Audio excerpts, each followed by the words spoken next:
But it's not a freedom for somebody, it's a freedom from somebody. No me wants this. A me wants this as much as it wants death, because it's the end of its story. And it's going on. I like to support interfaith because I think a lot of people get the trap of religion in a way, institutionalized religion, and also this insistence of I'm separate because I'm Christian and you're Muslim. Well, these definitely do seem to appear, these stories do seem to appear in the world. But as you know from even just being familiar with the concepts of non-duality or radical non-duality, we talk about, yes, that does appear to be what's appearing, but what Yes. falls away is the notion of substantiality and of separation being a real thing. So it becomes just the direct immediacy of this appearance. And what liberation is the liberation from, it's not for that person, it's from that personhood that was literally, as a subject, objectifying, making objects and thingness and separation in this whole oneness. And after that, a world and a life is dreamt and created. And all that can just tumble down. And it's very much like a relaxing of that tight, contracted energy that took itself to be a real person. I'm doing this especially for those people, those somehow, I don't know why, look But at there's this nothing stuff. right or wrong with that. It's just that the concept of service is just telling a story about Yes. what I'm doing to real separate other people that's really occurring through time and having this cause. So it's just a way of telling a story about things being real in time and space. And so there's nobody actually performing that. There's nobody separate benefiting from it. But the appearance of that story of being of service can yet appear. That's the incredible paradox and the incredible glory of immediacy. That tale of service is being told, yet it's referring to nothing. That this is it, directly and immediately. This is liberation. There's no breaks in you, huh? You come back to that. Hey, I'm hardcore, mate. Like, I don't mess around.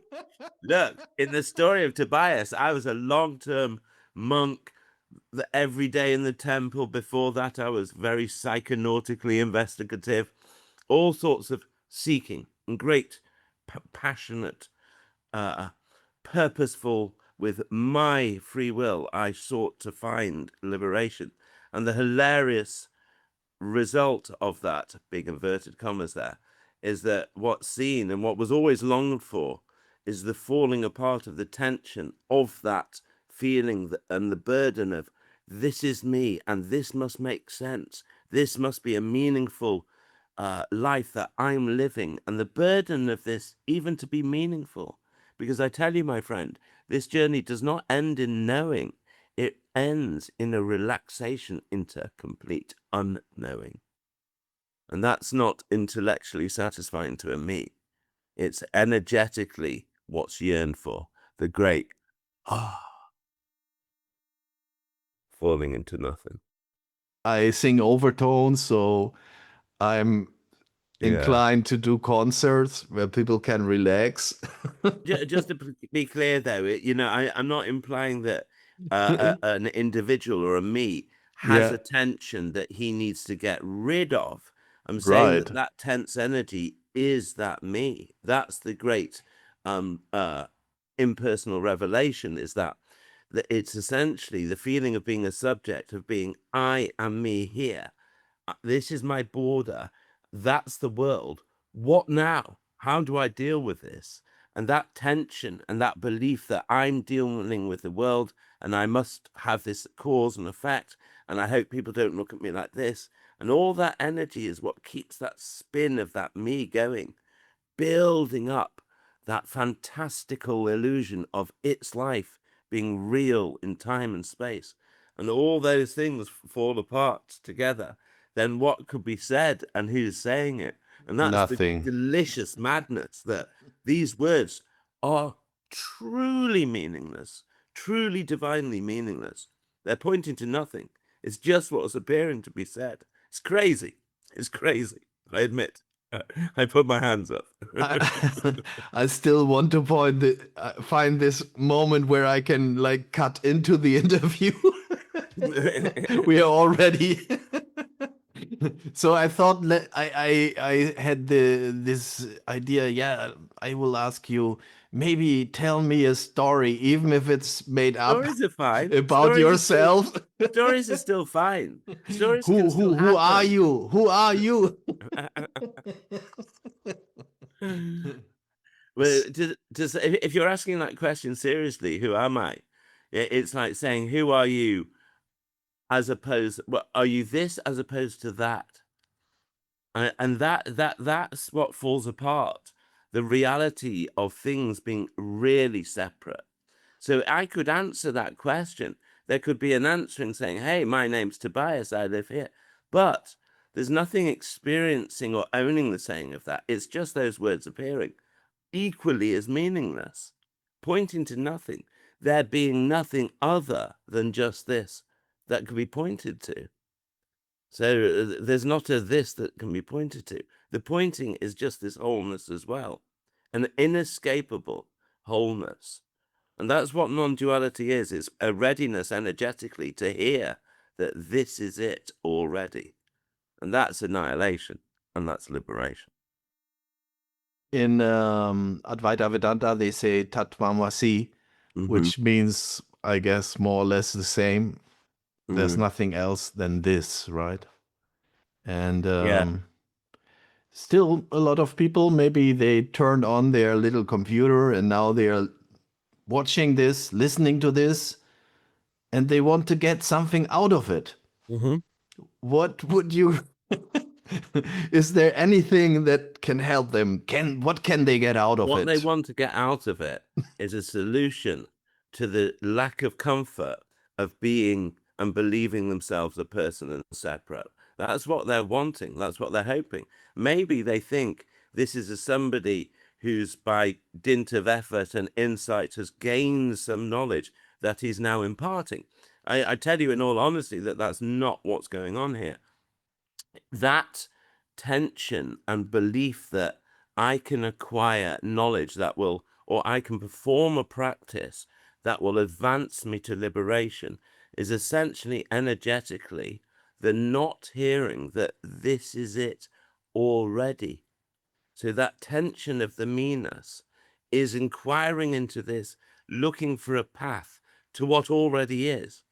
And that it can't do otherwise, because it's understanding itself as a subject. So it's objectifying all this. So it's trying to relate to it. But there's nothing that can be related to. It is just unknowably just this. And that can't be navigated. So liberation is more like a total relaxing into the freedom of unknowing, and where meaning itself becomes meaningless. So when I say this is meaningless, I don't mean in the sense of being opposite to being meaningful. I'm saying that meaning itself has fallen apart. When there's nobody there to whom it could be meaningful, and nothing's legitimately happening, it's just the appearance of what's appearing. And that's the rest that's longed for, where there's no felt center journeying on a life that has to get somewhere. It's the rest of there being nowhere to go other than just this. But it's not a freedom for somebody, it's a freedom from somebody. Yes, because when we, I mean, there's the desire or the fear to be no one, or the desire to become someone. Yeah. I found it terrifying. I'll be perfectly frank with you. There was times where I was exploring this, that in the story of that apparent process that the me's, because the me, of course, is understanding its apparent falling apart as something that's happening to it in the story of its life. And it can be very disorientating, and it can be very scary. It doesn't have to be. It was here because it became increasingly apparent that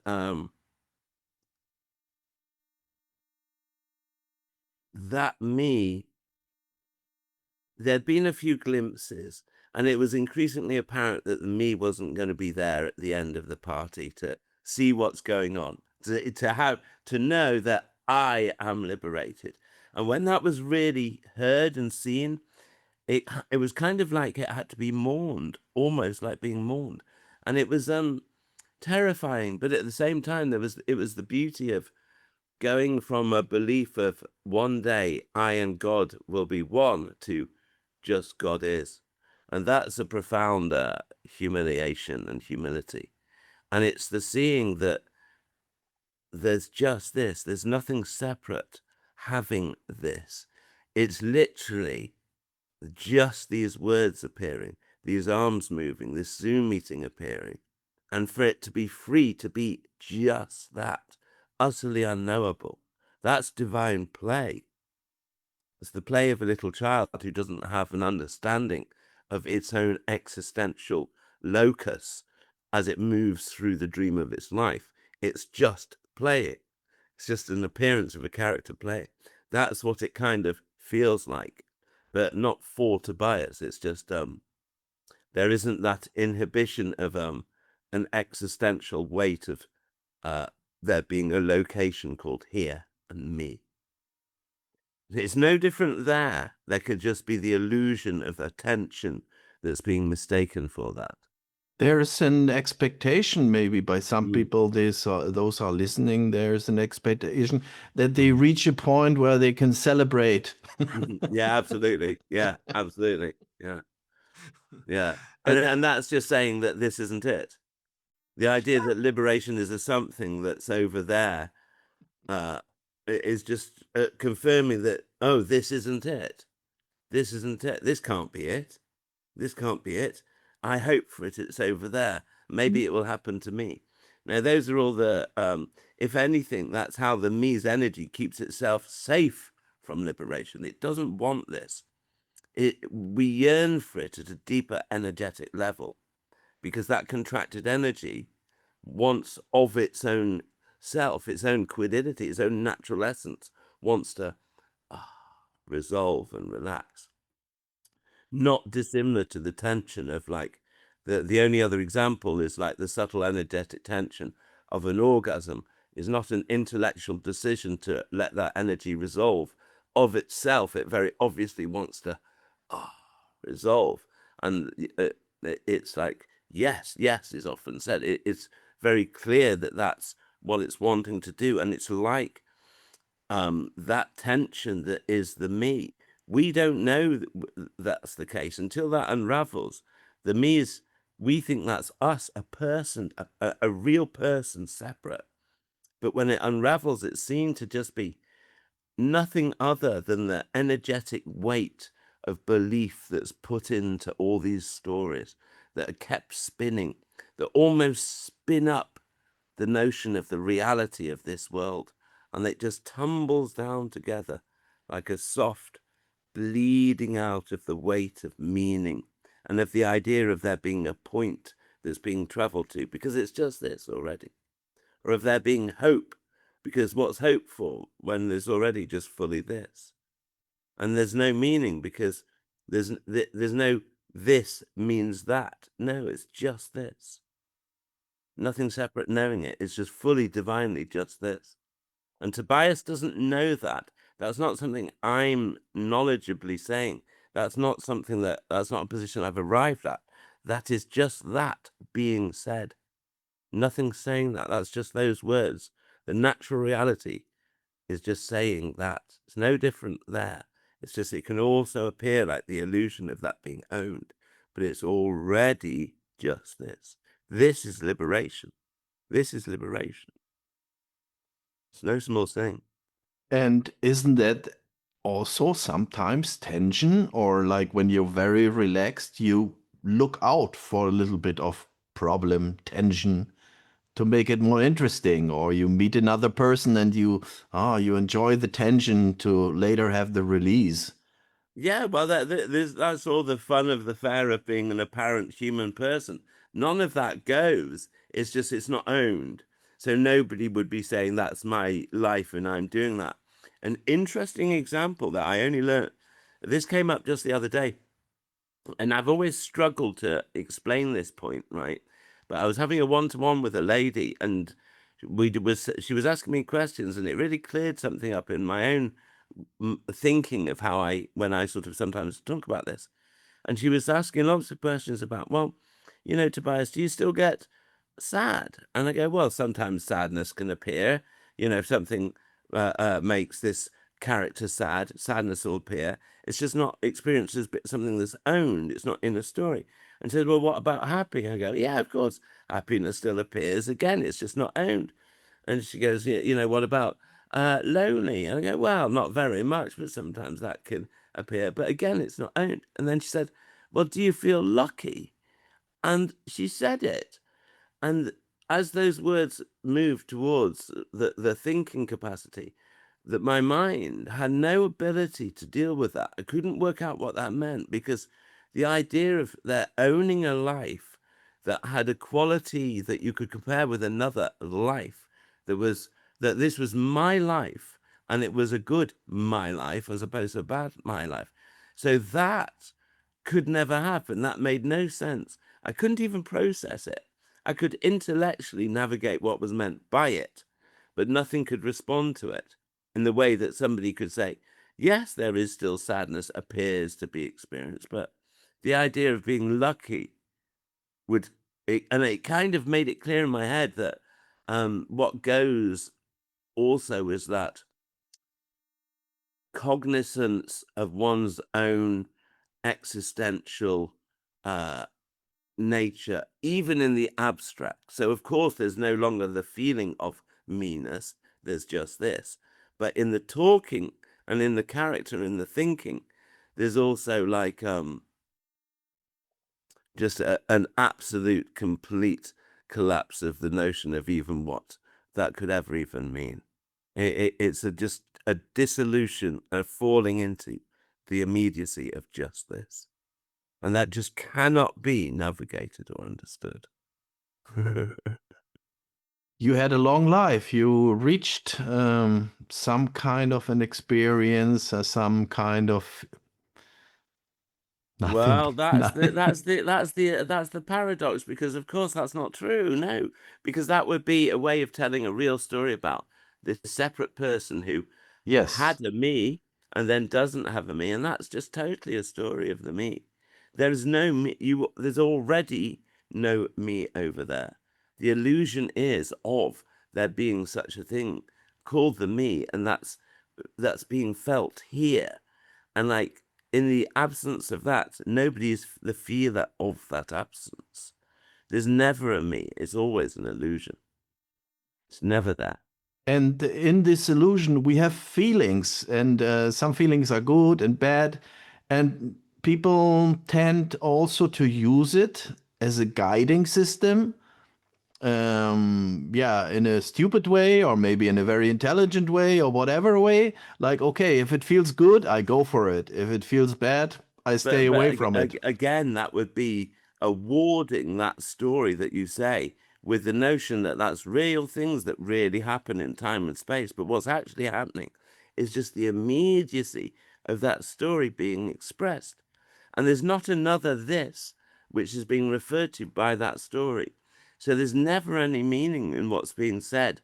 And liberation that's being spoken of is a relaxation of the tension of that meanness into the freedom of absolute unknowing. And that's not idiocy. The character of my own character of Tobias is still just as capable, or I was never a very capable person, but I don't bang into furniture. You're perfectly capable of operating. There never was a me there, right? There's just no longer that central feeling of being alive and awake in a life that's mine, through which I'm moving in time. It's just bam, the explosive immediacy of, and it's crazy, of just this, of arms moving, of these words being spoken, and it meaning nothing at all, divinely free of any burden of meaning. Is true freedom. And happiness? Well, it's the freedom that where happiness or sadness isn't owned, so nobody. It's the freedom of those things not meaning a binary experience for anyone. Hmm. It's the freedom beyond duality. It's a hard thing to grasp for many people. It's impossible. This It's impossible. oneness. It's It's impossible. Okay. impossible. Hmm. The grasping of it would just be putting it into a real story that could be then examined and analyzed. And that's not what's being said. Because trust me, like in the story of Tobias, I was a deep seeker for the meaning. But the hilarious thing is, there is no why. There is no reason, because there's no this. There's no reason, because you'd have to say a reason for what? There's just this. You can't. What would why even mean? It doesn't have a meaning when there's just this. Why is like, well, why what about what? It doesn't even have a meaning. It's just the absolute timeless, total dynamic explosion of just this, and nothing can touch that. No questions reach that. But I think it was a nice movie. You spent a lot of time doing stuff and it was fun, it was dramatic, it was crazy, I guess. Yeah, but there's no sense of that as being something that happened or something that happened to someone called me. It's just as we talk about those things, it's just memory occurring, words appearing. There's no central liver of a life where he's referring back to his life. You are erasing the notion of time. There is no yesterday, there's no story. Timelessly raising the notion of time. There's never real time, you see. So there's an There apparent isn't, time. but still, So I there's mean, apparent people time. walk with watches and they look on the phone. How Timelessly. late is it? You know. Timelessly, they do that, yeah. Yeah. Because think about it, right? If there's not something separate moving through something else, what would time even mean? If there's not one thing moving against another, by what metric would time have a meaning? You Really? would, I mean, we can look for it. I mean, where's So what? science? We So what have atomic appears? clocks. They are atomic. That's a nice word. This should There mean are some. atomic clocks. There's all different things that timelessly appear. Right? But the idea that there's time only ever makes sense when there's a feeling of separation. Then there's a feeling of what time means. And like we can go towards Einstein and talk about proof that there is no linear reality to time, but we don't need to go empirical scientific proof here. We're not talking proof. We're talking about how energetically the absence of that feeling of separation moving through a something else, the absence of that renders the notion of time utterly meaningless. So if in their appearance, there's the appearance of having to wait 10 minutes for a bus, that appears to occur timelessly as it occurs spacelessly, because no longer is this considered to be in a place. Here goes. There's no longer a meaning to the word here, because without that central feeling of I amness and here-ness, without that, it's just this. And what would here really mean in an infinite universe?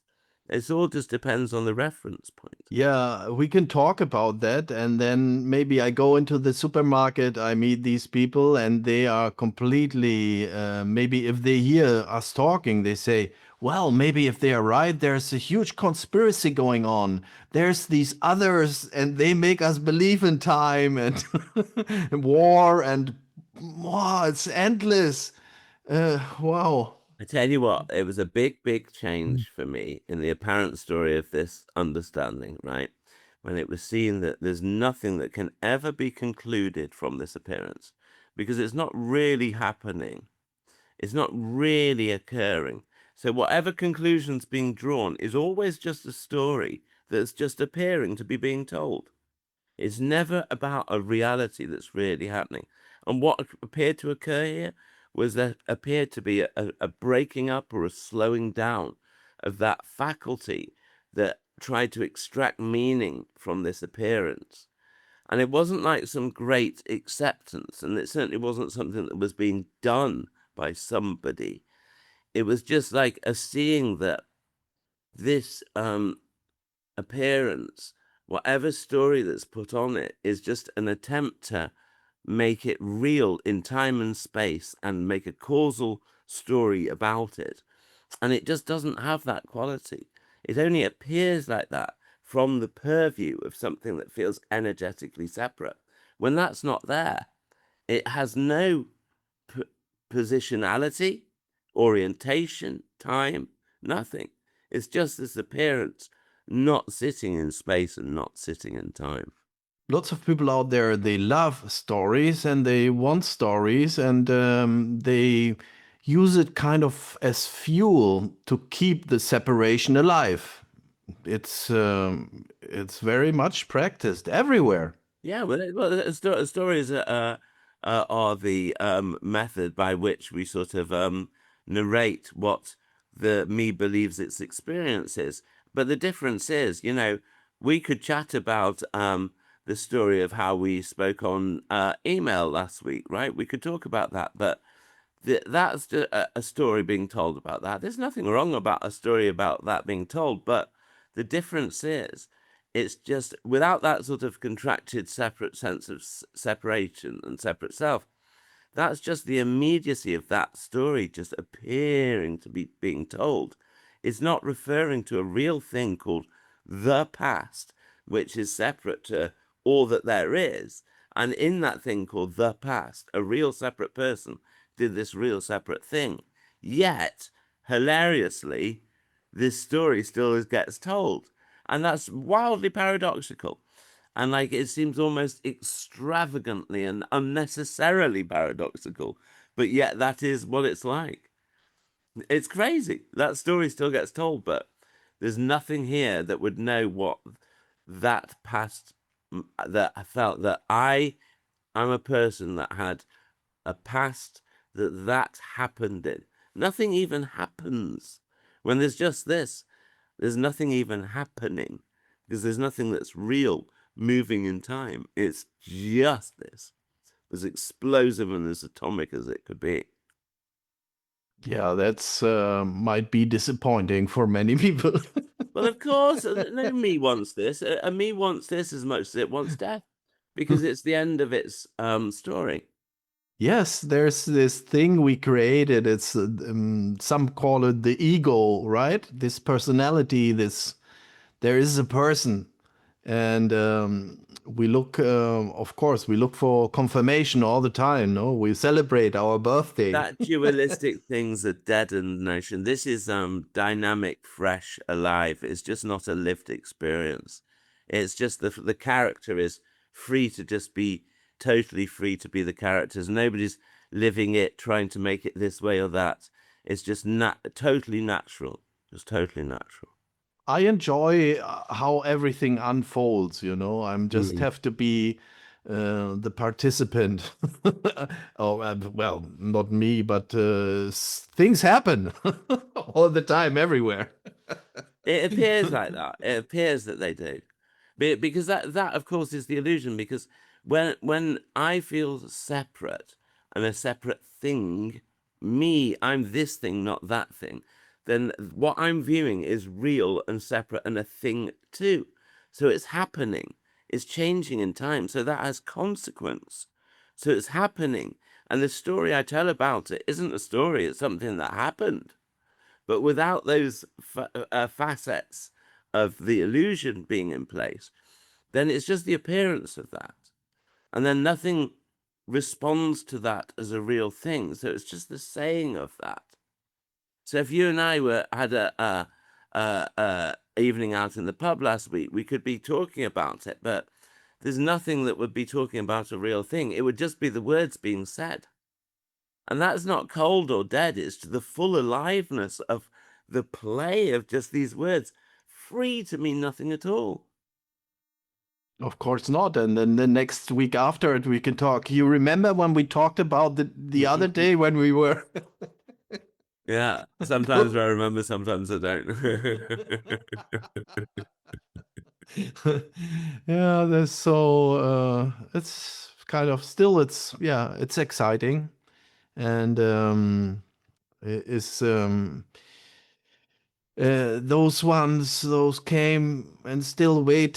So, is there anything we should do?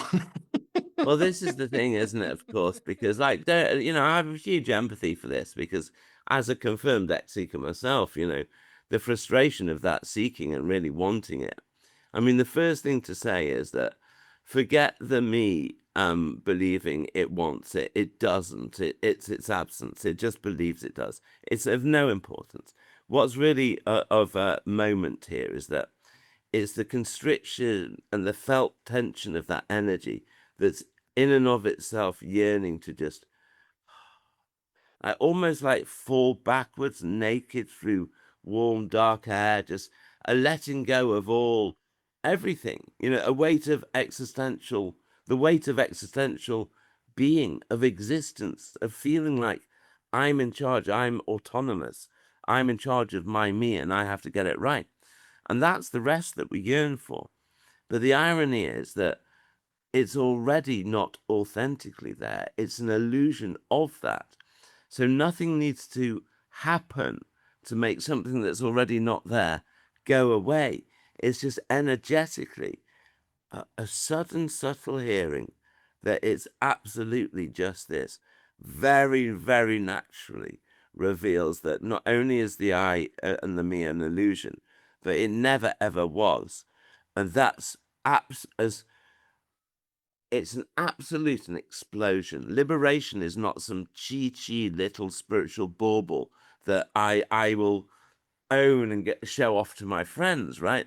It's an absolute falling apart of the fundaments of the nature of reality. It's an absolute collapsing of the notion of me and you and here and there and now and then into just this utterly immediate and unknowable. And that's what's yearned for. But we're scared of it because we can't relate to it and we can't predict it. And if we come near it, sometimes we can energetically rear back from it.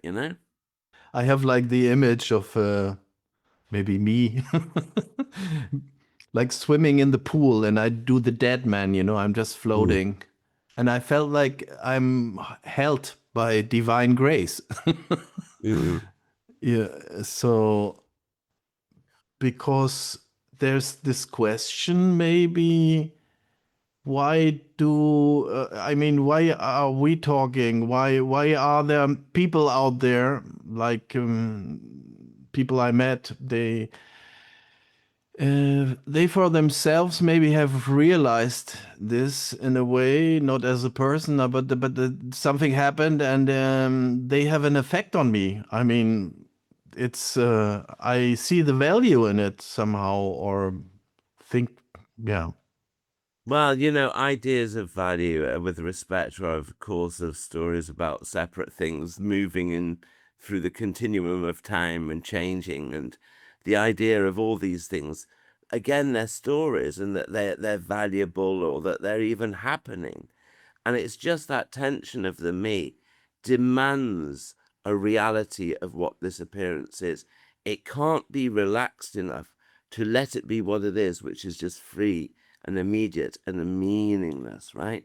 So again and again, is trying to reconstitute a story about this that it can go, aha, that's what's going on. Maybe if I do more of that, then I can get. Maybe he did lots of that, and if I do that too, then which is all assuming that this is about getting something, but it's a falling apart of that idea. It's such a falling apart rather than a getting. It's really like the tension of the me isn't something that you have or that you're holding on to. It's not your me. The me illusion is an illusion unto itself. It's like holding on into itself. And it almost has to hear that it's okay. It's okay to just let go of itself. And there's no free hands in the middle who's now super free. But what's freed is that notion of I am aliveness and this is my life. And then what's left is just the immediacy of what is. So if I could say for Tobias, can't really say that, but inverted commas for Tobias, It's just these words just appear to be coming out. Hands appear to be moving, and nothing's making any sense of that. It's just free to just be that. It's free to be sad or happy or angry or tired or whatever. So Tobias is free to run around, and he's free to love people. He's free to hate people. Yeah. I see people like literally hundreds of thousands of people, and they go and they have their idol. They have like Jesus hanging there, or Yeah. some I other used to think it was symbol, all, or I thought it was, just a letter, you know, and they worship it and they expect something out of it. And we go to certain people to be in contact. Maybe we think, you know, I always had this story. Yeah, if I participate, no, and then something will happen. There will be some seed planted in yeah. me. There'll be some, you know, there's a My transmission. A specialness will be transmission is noticed, and I'll happening. get the good stuff. Yeah. Yeah.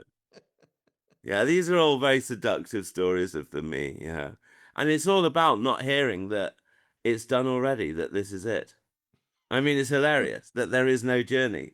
This is it already. Uh, So it's all about that energy. It's all about trying to fabricate ways so it can construct a reality where this isn't it.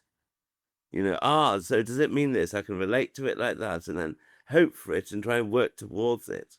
It's all just not hearing that, no, no. Terrifyingly, I'm afraid that this is it already. There's already no you. And that's the fantastical revelation. And it really is fantastical. It's deeply shocking and surprising that there never was a you or there never was a me. then there's these stories. They say, okay, I do not exist, but I'm channeling Jesus. You know, I know there's the angels out there. The extraterrestrials are around the corner. They're just about to come here. What's your take on these wonderful stories? Well, you know, it doesn't actually ever matter what the content of the story is. The point is, the stories never refer to actualities because there aren't any. There's nothing real or substantial that ever happens. So it's just the appearance of the stories. So for the apparent joy of their telling, let them be told, but never think that they refer to anything real.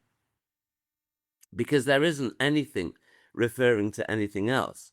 That is the incredible non-dual immediacy of the natural reality. The natural reality is just an explosive, dynamic, unknowable void that's just full of just this appearance, happening absolutely nowhere, that it comes from nowhere, is fully and dynamically just this. And that doesn't mean anything. And it's like the tension of the me needs that to mean something, needs to do something with that, needs for its life to go on, for there to be some meaning. And is very unwilling to fall into the nothingness of just this. Yeah, I'd like to attack it again. I say, okay, there's Mm. just this, the one and stuff. But what's outside of it? Exactly. Nothing. Exactly. You know that hope that almost that there is something outside of it is the me wanting to be alive in duality. And it's terrifying. It's terrifying as it's more increasingly heard that no, this is it already. This is it already.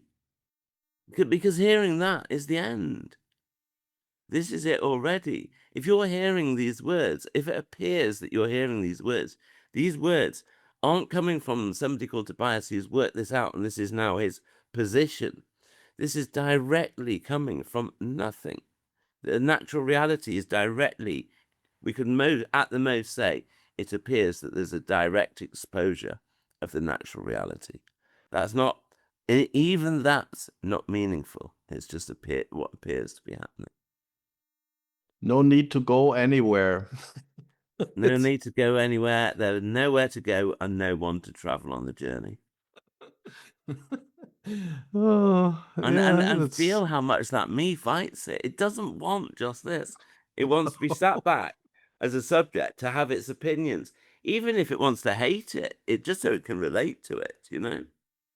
I am watching YouTube. Yeah, yeah, yeah, yeah, yeah. That's the energy of it. Yeah. I think it's fun you're doing this. Why should you? It's funny. Well, you know, like the other thing is like, why shouldn't I? I mean, it appears to be getting done. There's no great decision behind it. It certainly doesn't make money. There's just a joy in talking about this. Obviously, there's not feeling about spreading a word, and there's not a feeling about helping people. It's just that it just appears to be the response here, you know? People like to ask those questions, and there's fun taken by this character who was a long-term in his story, a long-term normal monk and went through all those paths. It's very enjoyable to very tangibly and energetically attack that notion of what the journey even means. And so oftentimes people can just hear it, and it's just that me can just totally collapse and fall apart very naturally. And, you know, this isn't theological, it's not process based, nobody's being addressed. Is an absolute non-seeing of that illusion of the me, and that no work is given, and it's just energetically, if that me's collapsed energetically, this is just the absolute nothing speaking. And it's almost like when it's heard in the right way, nothing can be heard. And the falling apart of that need for meaning and forward progress through time can just very naturally seem to occur. And then it's seen that, oh my God, it was this simple all along. It was just this, literally that simple. And it's shocking. When it's impersonally seen, it's shockingly simple. A friend of mine, she said she had this experience, like she was looking at her hand, and then she found out, well, that's not me. Yeah. Shocking. Yeah, well, you know, we think the natural assumption of a me is that, okay, well, maybe if this crazy story of the me falling apart is true, maybe I'll believe you. You don't seem like a liar. You don't seem like you're doing it for money, so maybe it's true, right? I do you a favor. Yeah, right. Then it's still like there's still the assumption is, okay, so what would be my experience of that? You know, once that experiencer has gone, which of course is illogical, but you can't think of it any other way. And me can't think of it in any other way. It's not a failing, it's just the nature of that subjective energy, objectifying the situation to analyze it. But like the tension of needing to know-ness collapses. And like the tension of that inquiry just collapses. And then it's kind of impersonally realized that there's nothing that needed to be sought out because it was all just this anyway. It was never not just this and just this.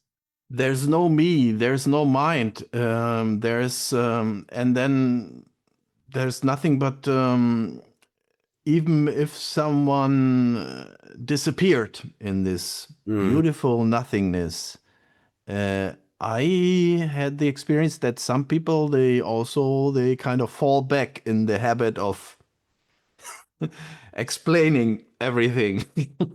Well, you know, there can be a case where, you know, there can be something like an awakening, and then the me is still there and it's claiming it as its own awakening, and naturally Yes, it'll try yeah, and put it that's into very the terms of, fashionable. Yes, go yeah, on it's about very that. common. Yeah, it is common. You do see that. But, like, you know, it's just what appears to be happening. It's not right or wrong. It's just people can work it out for themselves. But if there's somebody there who is giving advice to somebody on how to gain this in their life, then that's not non-duality. End of story, you know. You know, if there's a seeing of a you there, and I will give you this practice so that you in the future in your life can achieve these ends, that might be a very nice meditation, but it's got nothing to do with the exposure of the natural reality being essentially undivided, whole, complete, just this. So there's no gratification in doing that because there's no one to be gratified. No, but nor is there a need for gratification. It's just what appears to be going on, and like there's nothing, and that's unconditional love. There's nothing rising up to fight that. So love exists. Unconditional love doesn't really exist. No, it doesn't exist. There is only unconditional love. Exist means to stand out from. Existere, from the Latin, to stand out from. So there's not love standing out from a background and go, there's love. No, there's only unconditional love, and that's this. This is unconditional love. That's not a thing. It's just the inspiration to use that term is because there's an absolute inability for anything to rise up and reject this as it is, wholly as it is. So there couldn't be a fuller acceptance of all there is by all there is. There's nothing else but love. There's only love. Nothing else. Nothing else. So the people running around with guns killing others, they kind of do it out of love. Well, they're not doing it out of love. It's unconditional love is appearing as that story. But we could make a story of it really occurring. It's very difficult to say these things because it sounds like we're belittling that apparent experience. And of course, within that context, it is relativistically horrific. But when there's not real time and real space and nothing's really happening, we're just telling that story and we're letting opinions appear about that story. It's a good icebreaker on parties to make people angry.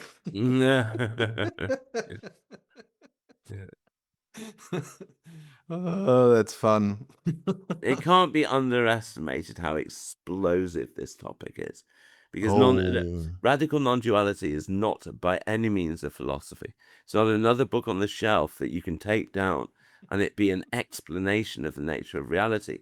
I'm not trying to say it's a better one. I'm just saying it's the only one that says, no, there isn't an explanation. There isn't a practice to get to liberation. There is just unknowably this, and that is liberation. And that's an incredibly radical statement to make when it can't be logically defended, yet energetically, the apparent confrontation of the energetic sense of I amness, when it hears this message, very palpably and very frequently, it's seen that me can fall apart. And then there's the reporting of, oh my God, this me is falling apart. And it's seen that I'm not trying to present it as being therefore very effective. I'm just pointing out that it's so stark and radical that it is the absolute revelation of the illusory nature of the me. And that can just be seen. The first time I ever heard radical non-duality, it was only a couple of days later where there was a first glimpse of this, It was a year or two after that it fell away properly, but Well, many it's people, so they run around with the story that we need the lineage, we need the master, we need this, that we have to follow the ingredients. Otherwise, we can't cook. It will not taste okay. yeah. It's like it kind of hurts. It makes me itch a bit when I do a lot to try and dispel the idea that there's something special here, or I have something special or different even. Because that's just such a barrier and a misunderstanding. This is way beneath, way beyond the concept of there being a teaching from one person to another. It's a falling apart of the notion of a need for there to be a teaching. It's a falling apart of everything until it's just seen that it's just simply just this. Nothing's pushing for anything or trying to get anything or trying to make anything into a something. It is just this. So natural and so simple. It's closer than close. Like the reaching out for it is it too. It's so immediate. It's just this. And all that quietens down is that tension of meanness that is again and again wanting this to be a something and to mean something that it's in and it can control and move towards a goal in time, perpetuating that dream of the real. And that just quietens down. And then it needs to be kind of trusting, but it's kind of a relaxing into the absolute unknowing. And there's no navigating that. That's like the end. The end of beginnings and ends. That's a very nice end. I think we should stop right now. I'm so happy you asked such wonderful questions. That was great. I really enjoyed that. Thank you so much. And eventually we have the chance to go on chatting about nothing. Fantastic. Nothing got said. Nothing got achieved.